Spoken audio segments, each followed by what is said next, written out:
মনের সাথে কথা বলুন, মনকে জিজ্ঞেস করুন মন কিসে খুশি হয়, কিসে হয় না, কিসে শান্তি পায়, কিসে পায় না। হ্যাঁ, শুধু সম্পদ থাকলেই মানুষ সুখী হয় না, সম্পদের দরকার আছে। অনেকে দেখবেন অনেক সম্পদের মালিক, অনেক টাকা পয়সা, কিন্তু খেয়ে হজম করতে পারে না। এরকম আছে না? নাই? সুখ আছে? অনেকে অনেক সম্পদশালী, কিন্তু দাম্পত্য জীবনে কলহ, এরকম আছে না? নাই? অনেক সম্পদশালী ছেলে কথা শোনে না, গাঁজা খায়, আছে না? না, এটা আমার বাস্তব কথা থেকে বলছি। আমাদেরকে বলে রিহ্যাবে পাঠায়, রিহ্যাবিলিটেশনে পাঠায়, 6 মাস পরে আসে আবার গাঁজা টানা শুরু করে। আছে না? নাই? তাহলে শুধু সম্পদ থাকলে আপনি হ্যাপি হবেন না। মনের সুখ আসল সুখ। অনেক সম্পদ কিন্তু পরিবারের শান্তি নাই, সুস্থতা নাই, তাহলে কিছুই নাই। মনের সুখটাকে যেন আমরা সবচাইতে বেশি গুরুত্ব দেই। সম্পদের দরকার আছে প্রিয় ভাইরা, হালাল ভাবে উপার্জিত সম্পদের প্রাচুর্য থাকতে পারে, সমস্যা নাই। পার্থিব হালাল উপভোগের জিনিস, এটা নিষেধ নয়। স্বয়ং বিষ্ণু ইসলামী বলেছেন আরবাউন মিনাস সাআদা, 4টা জিনিস সৌভাগ্যের লক্ষণ। এটা যদি পাও খুব ভালো। কয়টা? সবাই বলেন কয়টা? 4টা জিনিস সৌভাগ্যের লক্ষণ। 1 নাম্বার আল মারআতু সালেহা, নেককার স্ত্রী। নেককার কি? 2 নাম্বার আল মাসকানুল ওয়াসিআ, প্রশস্ত বাড়ি, প্রশস্ত বাড়ি। 3 নাম্বার আল জারু সালেহ, গুড নেইবার, ভালো প্রতিবেশী। 4 নাম্বার আল মারকাবুল হানি, সুইট রাইড, মানে ভালো বাহন বা যানবাহন। এই 4টা থাকলে এটা একটা সৌভাগ্যের আলামত, খুশনসিব, একটা ভালো। কিন্তু খেয়াল করে দেখেন তো বিশ্বনবীর 4টার মধ্যে কয়টা ছিল? শুধু 1 নাম্বারটাই ছিল, বাকি 3টা ছিল না তেমন। 1 নাম্বার কি ছিল? আল মারআতু সালেহা, নেককার স্ত্রী, এটা বিশ্বনবীর ছিল, ঠিক কিনা? 2 নাম্বার আল মাসকানুল ওয়াসি, স্পেশিয়াস হাউস, বড় ঘর, বিশ্বনবীর ছিল না? মক্কায় না মদিনায়? মদিনার ঘরগুলো দেখেন, এক এক বিবির এক এক ঘর, ছোট্ট ঘর, খালি হাইটা এসে বসতে পারে আর শুইতে পারে এতটুকু। 3 নাম্বার আল জারু সালেহ, ভালো প্রতিবেশী ছিল। মক্কায়ও না মদিনায়ও। মদিনায় গেলেন, আশেপাশে ইহুদিরা থাকতো, বনু কাইনুকা, বনু কুরাইজা, বনু নাদির। তাদের ষড়যন্ত্রে একটা রাতও শান্তিতে ঘুমাইতেই পারে নাই। সুখ তো দূর কি বাদ, সবসময় জ্বালাতন করতো, বিট্রে করতো, ওয়াদাভঙ্গ করতো, এগুলো ঘটেছে। তার মানে ভালো প্রতিবেশী জোটে নাই। 4 নাম্বার আল মারকাবুল হানি, ভালো বাহন। খুব বেশি ভালো বাহন ছিল তাও বলা যায় না, খাবারই তো ছিল না, ওট খাইলে না গায়ে জোর থাকবে, ঠিক কিনা? হ্যাঁ, কসওয়া আদবা ছিল। তার মানে বাহন ছিল চালানোর মতো, কিন্তু খুব বেশি ভালো বাহন যে ছিল এমন নয়। তাহলে 4টার মধ্যে বিষ্ণু পেয়েছিলেন কয়টা? 1টা।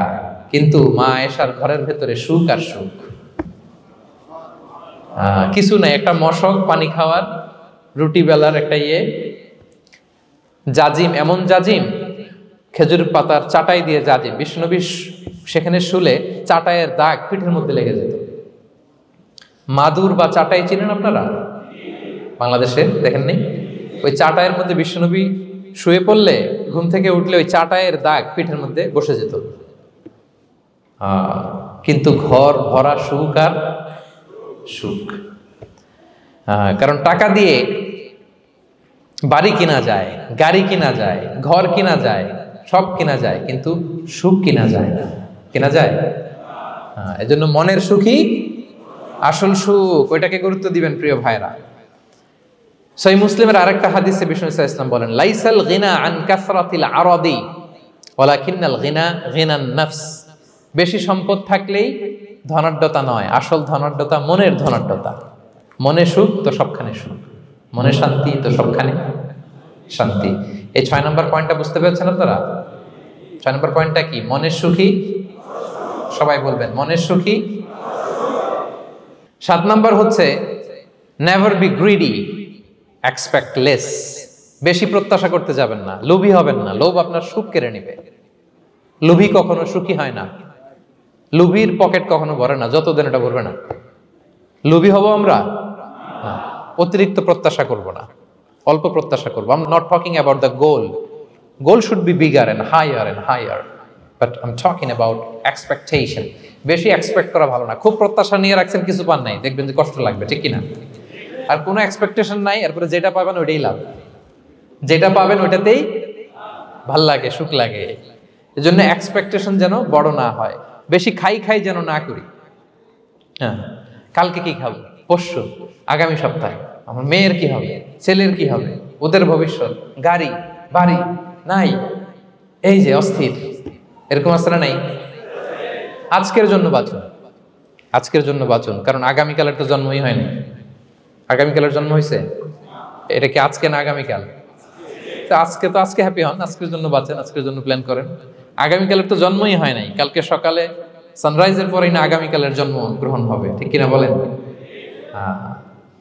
তাহলে প্রত্যাশা কমান, হ্যাপি হবেন আপনি।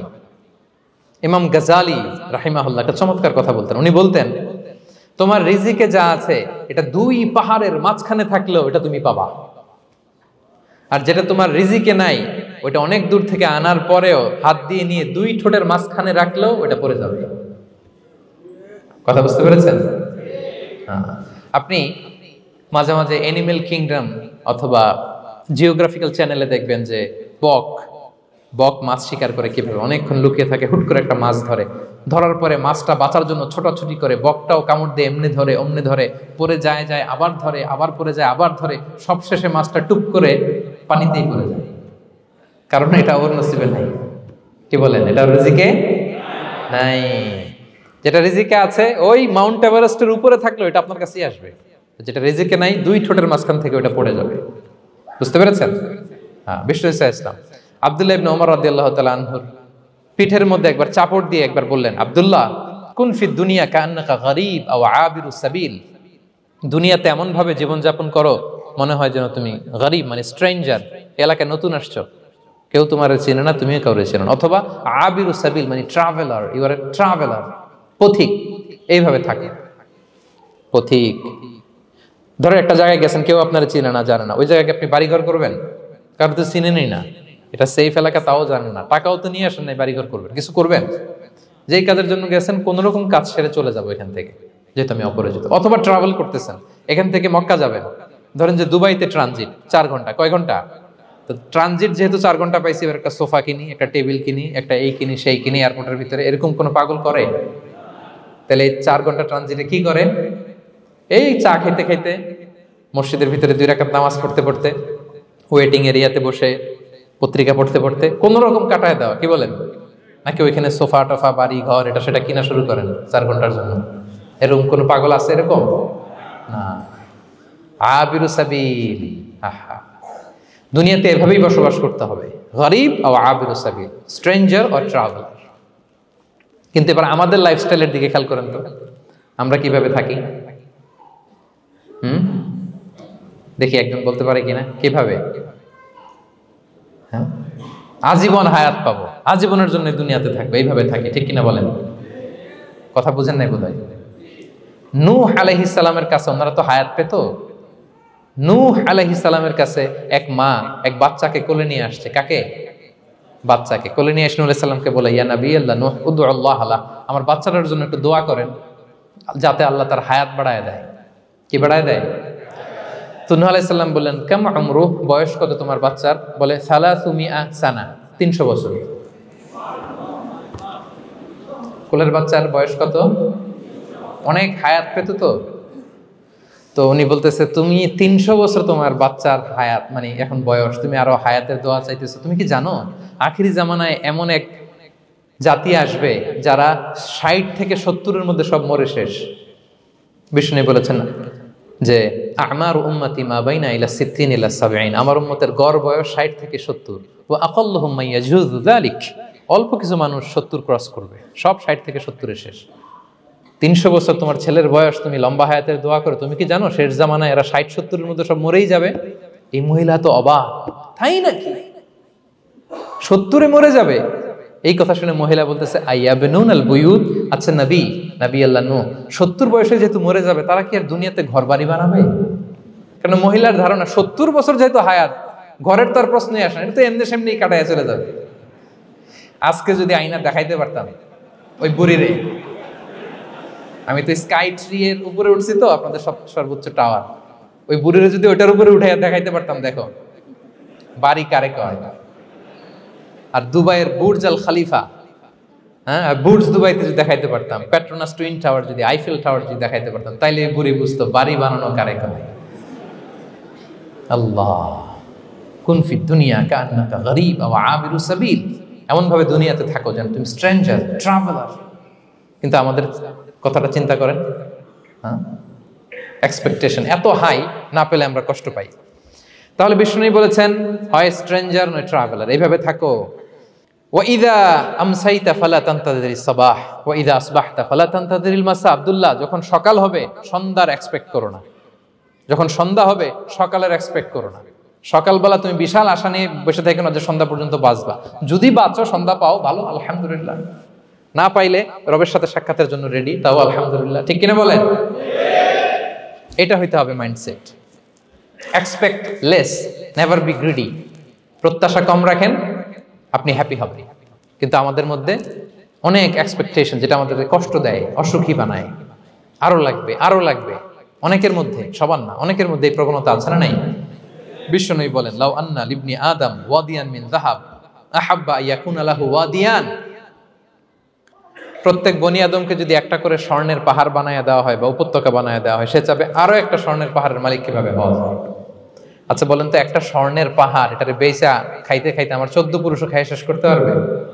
তা আরেকটা দিয়ে আমি কি করব? কিন্তু বিষ্ণু বলেন, অনেকের প্রবণতা আরেকটা চায়।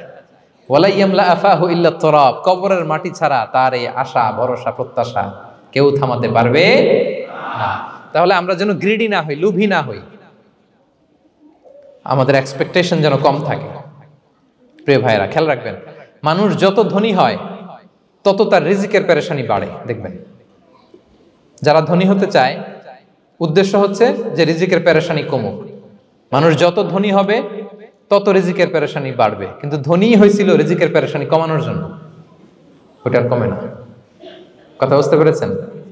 যে যত ধনী তার তত রিজিকের পেরেশানি বেশি। কিন্তু ধনী হয়েছিল কোন নিয়তে? যাতে করে রিজিকের পেরেশানিটা কমে যায়, কমে না। So expect less, will be happy.